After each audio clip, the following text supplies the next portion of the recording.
Hey guys, welcome to another rental property video on Budget with a July Dreamer. My name is Miranda, and on this channel I share everything personal finance.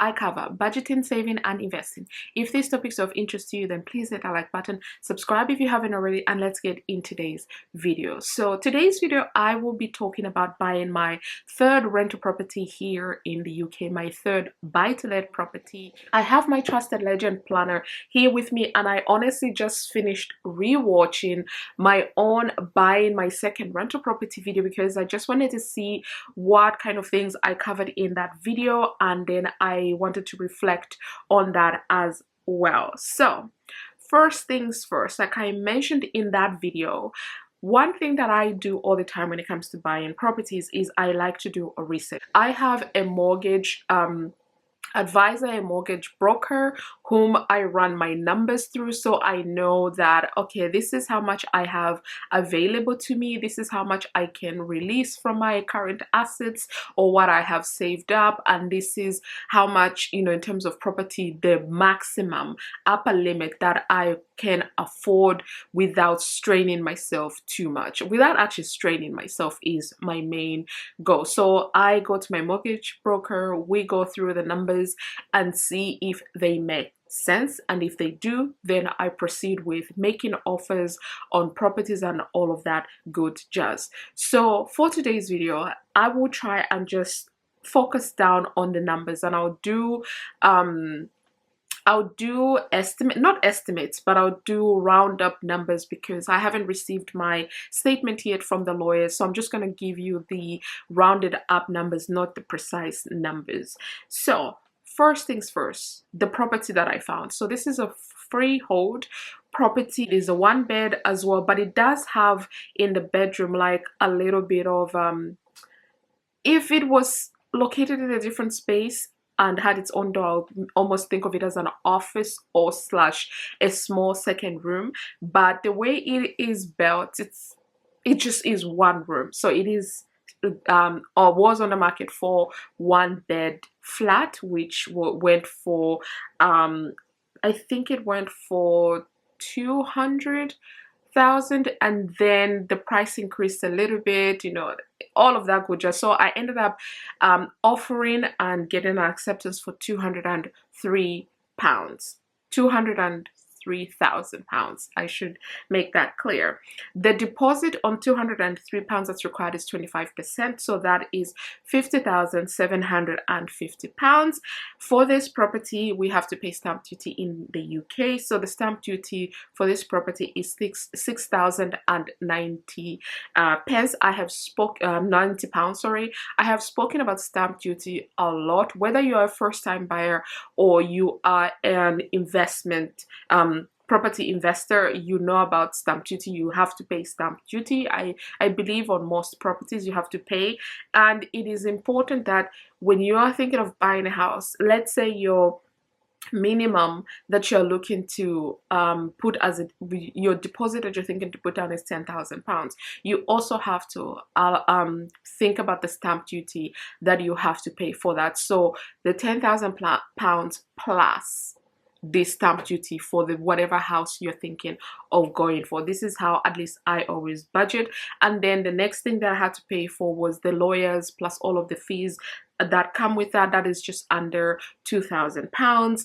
And then the mortgage required for this, because the deposit is 50,750, the mortgage required is 152,250 pounds. So these are the numbers. So £2,000 for the lawyers. This is typical. I think it's between 1,000, actually no, not anymore. Before I would have said 1,500, but since the recession and just things going up, I want to say the minimum is about £2,000 for the lawyer fees to 2,500. But again, it depends on the lawyers that you're using, the additional costs that are involved with the purchase of your rental property. But I would say between 2,000 to 2,500 pounds is something that you should be looking to save. For my rental properties, I have paid, I think the first rental property, my stamp duty was just over £5,000. My second one was over £6,000, and my third one is also over £6,000. So now I know for the types of houses I'm looking at, for the price range, I should say, that I'm looking at, what the stamp duty is. But there's so many stamp duty calculators online that you can put in, play around with the numbers and see how much you'll have to pay, especially for investment properties. Then when it comes to the deposit, this deposit of £50,750 is not one that I had lying around in my account. I knew that I would have to cover my lawyer fees. I knew that I have to cover my stamp duty fees. But the deposit, this one, I knew that I was going to have to release money from one of my assets, and the assets I was looking at were the properties. So I was looking to release money from my first rental property because that has gone up in value and it made financial sense for me to release money from there. But with the rising interest rates, with inflation and all of that, when the lender did a stress test on me, they were not comfortable lending me £50,000. They were more comfortable lending me about, I want to say, £35,000 or less, and I had to find the rest. Now, I could have sold some of my stocks and shares to get the rest, but I did not want to at all. I am not looking to touch my stocks and shares at all at this point in time. So I was like, no. I sat down with my mortgage advisor to look at where we can get the money, and we ended up deciding to do additional borrowing from my main home to release an additional 60k from that to cover all of the costs for buying this third rental property.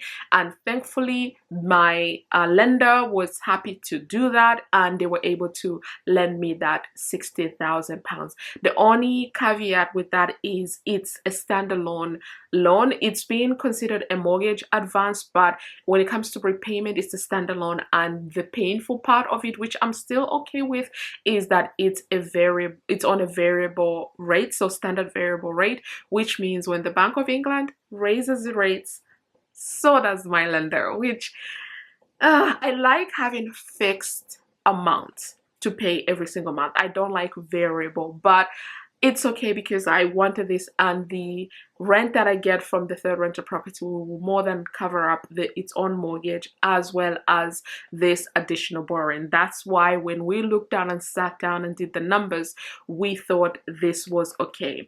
I will quickly touch on now on the interest rates. Initially, when we started crunching the numbers with my mortgage broker, I think the interest rate that was available to me at that time was 4.8 or something like that percent. That was what was available to me back in May when we started looking at this. By the time we were actually making the mortgage application, my interest rates had jumped, but also the Bank of England had increased the interest rates, I think, to 0.5 decibels or whatever it's called. And so now the interest rate that I ended up getting for my mortgage is 5.37%. And what is different with this mortgage is not only is the interest rate quite high for me, in my opinion, because my personal home, I started off on 1.6% and then I went up to 2.5%. So to come to 5.3% is quite a big jump for me. So coming to that interest rate, I actually had to debate a lot, and thankfully the mortgage that I have is one that I can afford. I was stress tested for that. I stress test myself, and honestly, I was gobsmacked of how quickly it went up. But from May and applying for a mortgage in July, the difference was actually quite astounding for me. But that's where I am with the interest rates. And then when it comes to management of this property, I have decided to use the current property management company that the previous landlord was using to continue with them. I am testing them out and seeing which one is better between my current one who's managing the company that is managing my 2 rental properties versus the one that I'm going to use for this rental property. So I'm testing them out, but I'm planning to use them for this property because I again still have no intention of managing my own properties at the moment, but maybe in the future when I have more in my portfolio, we can think about me managing them myself and all of that good jazz. But yeah, so that is the breakdown of the cost of this purchasing the 3rd rental properties. I hope when I get the statement from my lawyers I can do another video if you guys are interested on the exact numbers, but for now I'm spending about 60k that I released as additional borrowing from my rental property to cover all of the costs involved with this rental property, and this rental property cost me £203,000, 1 bed in the UK. It's a freehold property. So I think that is it. I hope you enjoyed this video.